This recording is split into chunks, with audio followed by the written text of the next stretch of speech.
વાત બેટ દ્વારકાની, જ્યાં ડિમોલેશન મુદ્દે રાજકારણ ચોક્કસ ગરમાયેલું જોવા મળી રહ્યું છે। કોંગ્રેસના નેતા અમિત ચાવડાએ અસરગ્રસ્ત લોકો સાથે વાતચીત કરી।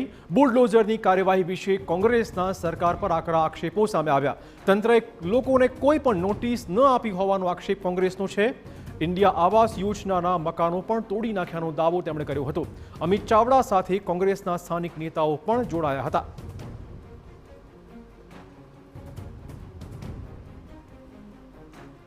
सरकार हमें घर बना के देगी, हमें रोजगार देगी।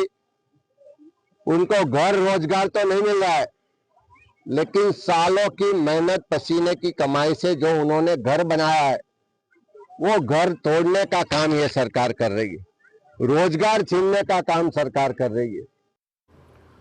तो बेट દ્વારકામાં ડિમોલેશનને લઈને કોંગ્રેસના નેતાઓએ સરકાર પર આકરા પ્રહારો શરૂ કર્યા અને સાથે જ અસરગ્રસ્ત લોકો સાથે વાતચીત કરી કાયદેસરની કાર્યવાહી કરવાની પણ ખાતરી આપવામાં આવી છે।